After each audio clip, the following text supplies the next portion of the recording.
Whoa, whoa, whoa, whoa, whoa, whoa, whoa, whoa, whoa, whoa, whoa, whoa, whoa, whoa, whoa. What's up, everybody? I hope you all are having an amazing day as always. I am your host, the Honorable OCT Octavius Haye, and this is WACCast Podcast. Before we get into the topics of the day, please make sure to like, comment, subscribe, hit the notification bell. And also, if you're listening on Apple Podcasts, Google Podcasts, or Spotify, go ahead and follow us so you're notified every time I'm dropping new content. With that being said, let's go ahead and get to this whackness today. So we're going to start the show today by congratulating the late, great Nipsey Hussle. He got, a star on the Hollywood Walk of Fame. It was a great celebration of his life again. 37th birthday. He would have been 37 years old today, and we got to see him be celebrated. You know how it was, the whole big event. They had it broadcasting live. Lauren London came up there, gave a beautiful speech. They had his mom there as they unveiled the actual star on the floor. And so, just a nice, lovely moment for his family. His brother was there as well, Black Sam. And just another great moment for LA when he passed away. It hurt a lot of people's heart. He had a big funeral. So many people came. It was like, it was in the Staples Center. It was like when Michael Jackson passed and had that big old stadium funeral. And I saw YG was there. They was homies. Like, that really affected YG when he passed away. I saw him up there posing next to the star. Just a real good look for a really solid brother who unfortunately, was taken away from us way too soon. And before he really got into this rap thing on another level and all his other business ventures that he had, with his brother's clothing line and anything else, he was looking into. He also had, I believe that, the film on I can't think of the doctor's name, the one they say he cured AIDS or he cured cancer. But yeah, he had a documentary on that Nick Cannon took over and put out. So it was a really nice look for him. And once again, it was a really nice look for his family to be able to have something, once again, to appreciate it and enjoy the person that they, of course, all miss. Lauren London being, as elegant as possible and allowing his mother to have that moment, the family to have that moment of the actual star being shown. She got up there and said some beautiful things about him. Lauren London is really the type of woman you hope to have when something happens to you, if something happens to you, because she gonna be respectful to the family and make them feel part of it, not try to alienate them. But I think it's a problem that a lot of women have nowadays, where they be like, I'm the woman, this is my family, and sometimes push the family away, and I've seen a lot of people be like that when they get a woman. They just kind of like push their family away for that woman, unfortunately. But Lauren London, she's a good one, good person, great person, and is really helping with keeping Nipsey Hussle's legacy alive. Now, all that being said, and like I said, this was I wanted to say congratulations for that honor and get that to them. But of course, we got to get into some of the negatives. So Wack 100 was on Clubhouse, and he was talking about it. He was talking about Nipsey getting a star on the Hollywood Walk of Fame. And he was saying that it's crazy that Nipsey Hussle's getting this, and you got some legends who's put work in the game, got legendary catalogs that don't got no star. And he was listing a lot of people who did have stars. He was listing people like Dr. Dre. Yeah, he was listing people like Ashanti. He was listing other people. He didn't say Cube, but Cube was another one that he that got a star fairly recently. He might even said something about 50 when he got his. But he was listing a bunch of people, a lot of greats who got their star, and he just was saying, like, it's just crazy that you're going to put Nipsey Hussle in this same category. Now, if you know Wack, he's been saying a lot of stuff about Nipsey. Famously, he said it this day too. Wack famously has said that Nipsey Hussle was not a legend when he passed away. He hadn't done enough to be considered a legend. He had dropped one album. And Wack was saying, a lot of people wasn't really on Nipsey till after he passed away, and they started to research on him and look into him and seeing a lot of the good for the community and that Nipsey was doing, and seeing his character in interviews and what he spoke. And a lot of people just kind of got into Nipsey again after his passing, and it showed in Nipsey's music. A lot of it went up after he passed away. So Wack's on there speaking about that, and of course Wack let it slip when he was talking to Hassan Campbell. Hassan Campbell was recording him that there's a sex tape of Nipsey, doing a threesome with another man and his baby mama, Nipsey's baby mama, and the man finishes in her mouth, and Nipsey's grabs her and kisses her, tongue kisses her as that happened. And that was a leak, a recording that Hassan Campbell put out to show, how Wack be talking, behind closed doors. So it's a lot of people that already feel like Wack has got issues with Nipsey, and Wack wants to embarrass Nipsey, hates Nipsey, wants to try to put him down at every turn. It's also been Nipsey's brother, Black Sam, didn't clear Nipsey's verse on the Game's album.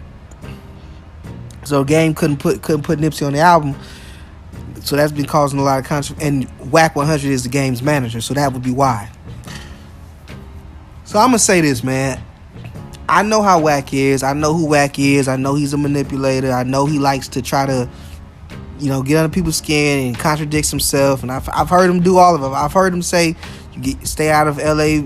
business. Say he never said stay out of L.A. business, and then say it again. I've heard him on tape say, he got knocked out, and he said he didn't get knocked out.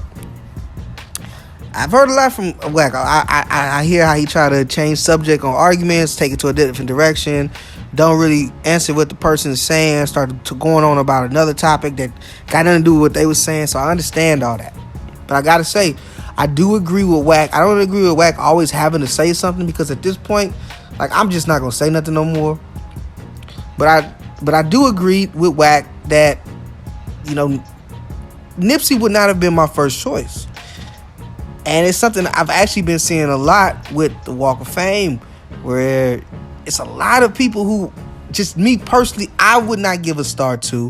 When I think of a star on the Walk of Fame, that's kind of like getting into the Hall of Fame. You get the best of the best in the Hall of Fame. You don't just put anybody in. Yeah, you may have been a good player, solid player, but when the Hall of Fame is for, I'd look at the elites of the business. There have been some celebrities who I felt like got a star too early, and the rest of their career didn't show that. I think of somebody like Cuba Gooding Jr. getting a star, and now it's he had a hot moment and he got a star. And then I look at people like, Kenan Thompson, he got a star on the Walk of Fame, and it's you cool and all, but you ain't got that legendary career, You're not like that big name that everybody's gonna know that is affecting a generation of people. That cultural presence of a whole generation, a few generation of people. You had a nice, Kenan and Kel was cool, and you was on Saturday Night Live, and it's cool stuff. But you're not that dude. Even Morris Chestnut, who I love Morris Chestnut, he's been in a lot of movies. His movies aren't that big though. They're big to us in our culture, but when I think of Hall of Fame, I think of somebody who touches everybody, like a Will Smith or a Sam Jackson or a Denzel Washington. That's Hall of Fame. And I would give that smoke to people who was white that I felt like wouldn't be that big. I can't think of nobody off the top of my head that's white that's in the Hall of Fame. That's in the Walk of Fame. That got a Hollywood star, Walk of Fame. I can't think of nobody off the top of my head that I would say is a lower caliber of entertainer, whatever their field is that they got it for. But I say all that to say, look, I love Nipsey. I really do. And I think he's great. He stood for a great message.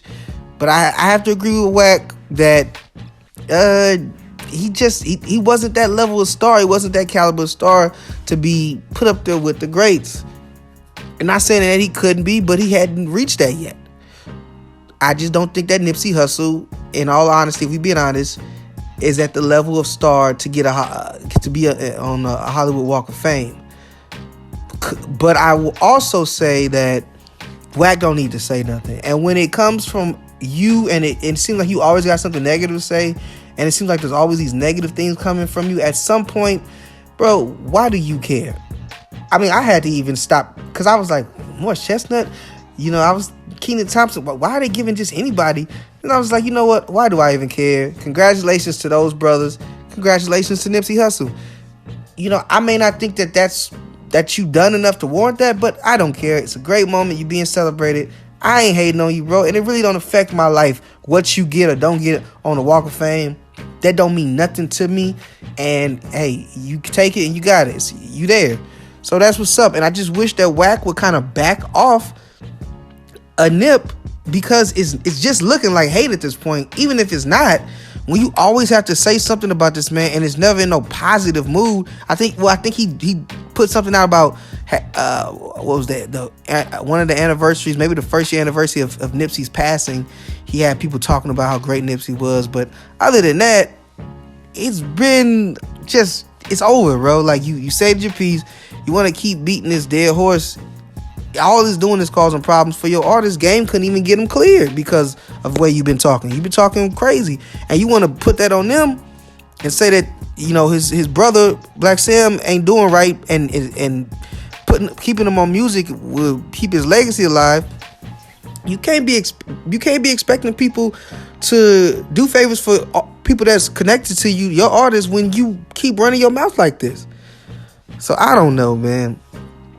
Like I said, at the end of the day, I don't think that Nipsey was the caliber of star to be on the Walk of Fame, but I'm not going to be hating.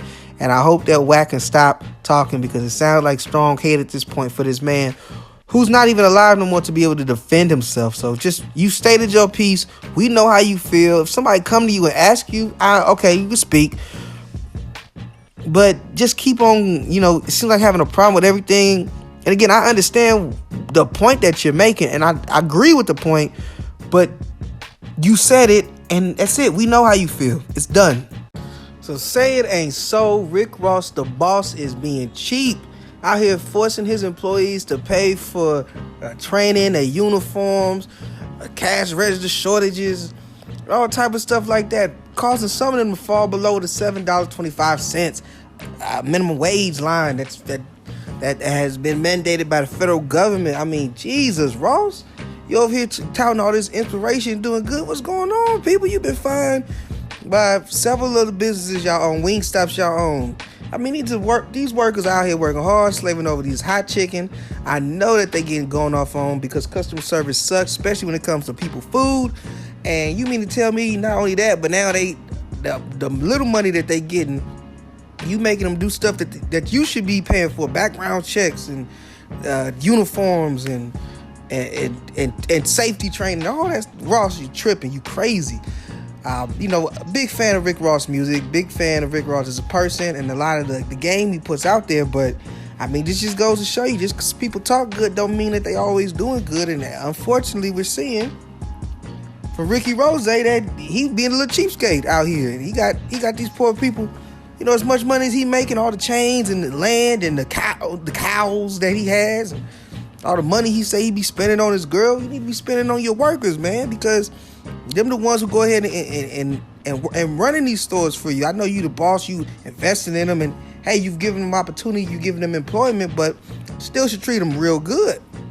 The type of shady behavior kind of makes you wonder about some of the issues that Meek Mill is having. Now, I know Meek Mill is a crybaby, selfish, spoiled brat, but maybe there is maybe Ross being a little funny acting about something. I don't know. I don't know the particulars of their contract, but seeing how he's acting with these workers makes you question his business.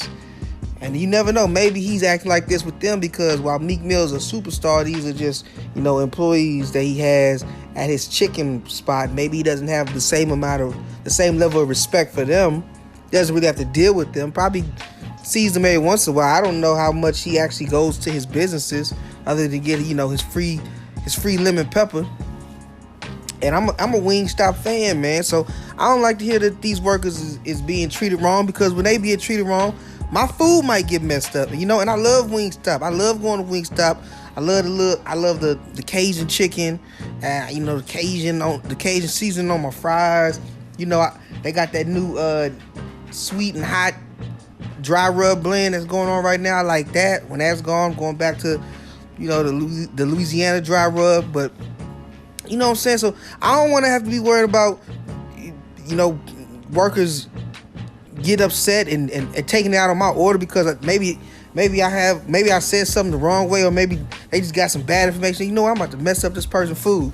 Now I know that I'm in St. Louis, Missouri. I know that he's not, his businesses aren't out here, but I'm just saying that's something I think about. I always want the workers to be good.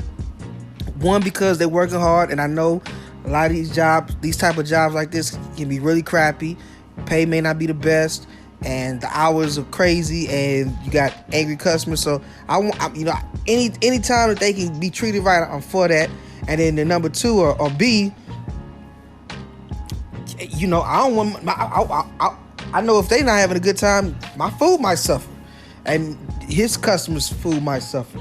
They being treated like this, but I'm just happy, it's out there, and maybe hopefully he'll change his business practices, do better by his employees, and stop making them pay for their uniforms and safety training and background checks and all that other stuff. You want to get background checks on them, that's fine. I mean, honestly, I don't know why you want to do a background check on them anyway, because they throwing chicken in the greaser, heating it up and mixing it up with the seasoning, the dry rubs and the sauces and all that. But if you want to do that, that's fine. But come on, man, don't be cheap.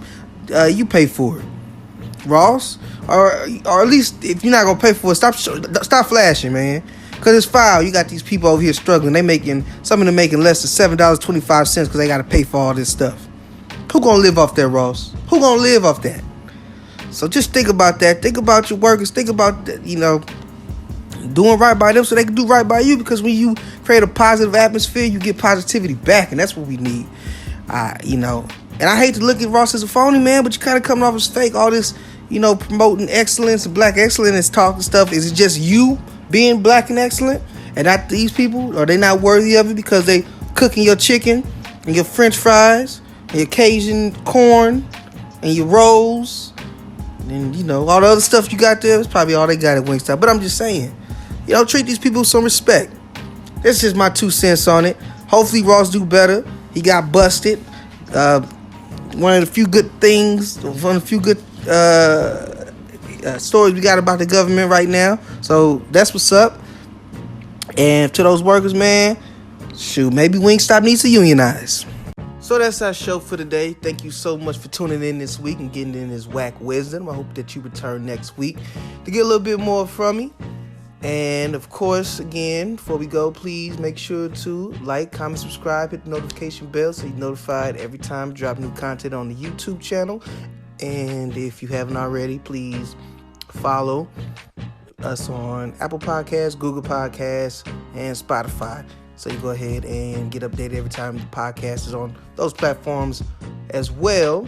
And with that being said, thank you so much for tuning in. It's the WACCast podcast, and I am whacking off. It's the WACCast podcast. Yeah. Talk whack to me. Talk whack to me. Yeah. Talk whack to me. Talk whack to me. It's the WACCast podcast. Yeah. Talk whack to me. Talk whack to me. Yeah. Talk whack to me. Talk whack to me.